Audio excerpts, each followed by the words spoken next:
बहुत ही common problem की, जो बहुत ही छोटी सी रहती है बट तकलीफ बहुत ज़्यादा बड़ी दे सकती है। और जिन लोगों को ये चीज़ की बीमारी हुई है उन्हें अच्छे से पता है कि what kind of trouble it can give. नमस्ते दोस्तों, मैं हूं डॉक्टर अजहर, एक minimal access and colorectal surgeon, और हम आज बात करने वाले हैं एनल फिशर्स के बारे में। So what is anal fissure? अगर आपको पॉटी करते वक्त बहुत ही तेज चुभने वाला दर्द होता है, जैसे कि कोई नाइफ आपके एनल कैनल पे काट रहा है, या फिर टॉयलेट पेपर में कभी कभी आपको छोटा सा ब्लड का स्ट्रीक दिखता है, या फिर आपके मोशन के अंदर थोड़ा ब्लड टिंज आता है, तो ये एक एनल फिशर हो सकता है।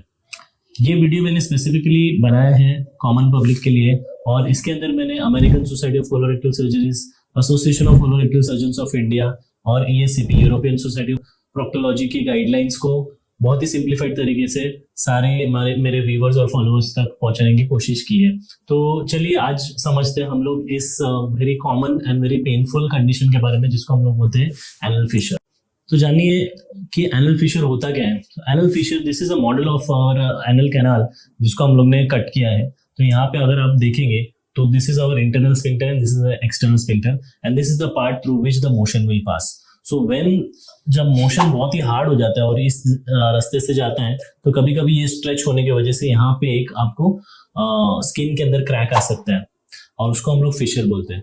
जब ये होता है उसके बाद जब भी मोशन पास करते हैं, तो ये हर बार उसको रब करके या फिर बहुत ही इरिटेट करके पास होता है, और मोशन के अंदर अल्कलाइन एंड एसिडिक सब्सटेंसेस होने की वजह से जब भी ये पास होता है तो आपकी स्किन के अंदर जैसे कि कोई एसिड या फिर कोई चुभने वाला दर्द हो जाता है, और बहुत ही ज्यादा जोर से चुभने वाला या बर्निंग वाला पेन आपको हो सकता है। कभी कभी ऐसा भी होता है कि आपको इसके साथ एक ब्लड का स्ट्रीक निकले, और या फिर ब्लड का स्ट्रीक जो है वो आपके मोशन के ऊपर लगा हुआ हो सकता है। एंड ये पाइल से बिल्कुल अलग चीज है।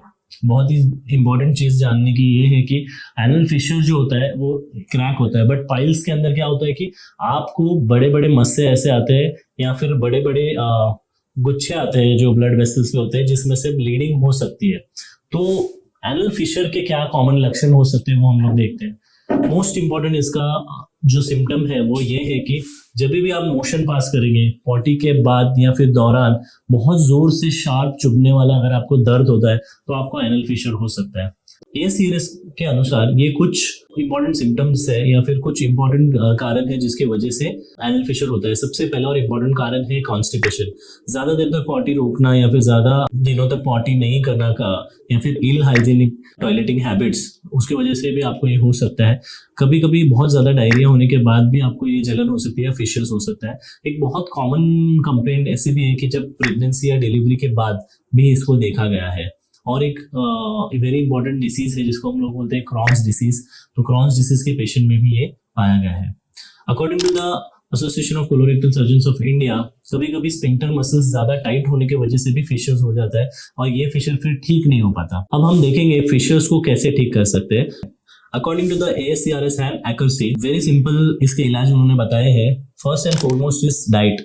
Fibre rich diet is very important. 25 to 35 grams of fibre is very important. जैसे कि आप फाइबर फ्रूट से ले सकते हो, सब्जियों से ले सकते हो, कभी कभी आप इसबगोल का भी यूज कर सकते हो, इसबगोल हस्क, जो आपको काफी सारा फाइबर प्रोवाइड करेगा। और कॉमनली अगर अभी हम देखे जाएंगे तो फिर chia seeds is good, flax seeds are good, pumpkin seeds are also good source of fibres. पानी ज्यादा पीना है, डिहाइड्रेट बिल्कुल होना नहीं है। गर्मी के अंदर हम लोग को इनसेंसिबल वाटर लॉस काफी होता है, तो you have to make sure that आप वो कंपनसेट कर रहे हैं by having enough amount of water. So इस पॉइंट में मैं बताना चाहूंगा कि 2.5 से 3 लीटर का पानी is also a good amount of intake. इसके बाद आता है टॉपिकल क्रीम्स। सो टॉपिकल क्रीम्स में हम लोग निफिडिपिन या नाइट्रोग्लिसरीन की क्रीम्स देते हैं, जिसकी वजह से जो इंटरनल एनल स्फिंक्टर है वो रिलैक्स हो जाता है और काफी मदद होती है।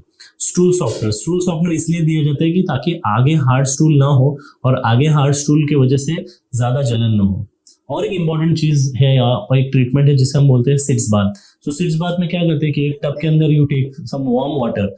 याद रखिए कि ये गुनगुना पानी होना चाहिए, ना कि हॉट वाटर, और उसके अंदर you insert the anal area and sit for some time. और एक इंपॉर्टेंट चीज है कि आपको इसमें सर्जरी की जरूरत है कि नहीं है। सो वेरियस गाइडलाइंस के हिसाब से most of the anal fissures जो एक्यूट होते हैं वो around maybe 70 to 75% will always heal by proper treatment, but 25 to 30% of the anal fissures ऐसे रहते हैं जो क्रॉनिक फिशर्स में तब्दील हो जाते हैं, मतलब मोर देन 6 वीक्स तक ये फिशर्स एग्जिस्ट करते हैं and then it becomes a chronic fissure, और उन केसेस में हम लोग जनरली सर्जरी को सजेस्ट करते हैं। ट्रीटमेंट के अंदर और एक इंपॉर्टेंट ऑप्शन ये है बोटॉक्स इंजेक्शन का। सो कभी कभी हम लोग बोटॉक्स इंजेक्शन को हम लोग इंटरनल स्फिंक्टर के अंदर भी देते हैं, जिसका काफी अच्छा रिजल्ट है। बट अगेन 6 मंथली रिकरेंस या फिर आगे चल के 1 साल के बाद का रिकरेंस भी उसमें देखा गया है, इसके लिए बहुत ज्यादा कॉमनली यूज नहीं होता। इसके अंदर एक सर्जरी है जो मिनिमल एक्सेस प्रोक्टोलॉजिकल तरीके से होती है, जिसको हम लोग बोलते हैं लेजर एब्लेशन ऑफ द और laser sphincterotomy. It's a very simple procedure जिसमें बहुत ही छोटा कट दे के हम लोग इंटरनल स्फिंक्टर को डिवाइड कर देते हैं, जिसकी वजह से एनल कैनाल रिलैक्स हो जाता है। जैसे कि मैंने आपको पहले कहा कि आपको अगर एनल फिशर है तो आपको डरने की जरूरत नहीं है, क्योंकि 75 to 80% ऑफ द टाइम्स सही ट्रीटमेंट से ही ये फिशर आपका चला जाएगा। इफ एट ऑल ये फिशर ठीक नहीं होता है तभी सर्जरी का क्वेश्चन अराइज होता है। बहुत इंपॉर्टेंट चीज है, आप ये याद रखिए, अगर आपको 2 हफ्ते से ज्यादा दर्द हो रहा है या फिर खून आ रहा है तभी डेफिनेटली आपको एक सर्जन की सलाह लेना जरूरी है। जल्दी से जल्दी ट्रीटमेंट से सर्जरी के चांसेस कम होते हैं, तो आपको एज सुन एज पॉसिबल अपने डॉक्टर को या अपने सर्जन को मिलना है।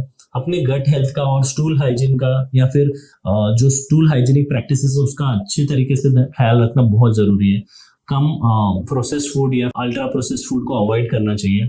अगर ये आपको वीडियो मेरा हेल्पफुल लगा तो प्लीज लाइक करें, शेयर करें और सब्सक्राइब करें ऐसे लोगों के साथ जिनको ये तकलीफ हुई है, या फिर जो लोग समझते हैं कि उनको पाइल्स है लेकिन एक्चुअल में उनका जो दर्द है वो फिशर हो सकता है। आगे मैं ऐसे वीडियो बनाने वाला हूँ जिसमें मैं आपको head on head piles and fissure का कंपैरिजन देने वाला हूँ, जिससे आपको और भी आसानी होगी कि व्हाट इज व्हाट। तब तक के लिए stay tune. Thank you so much.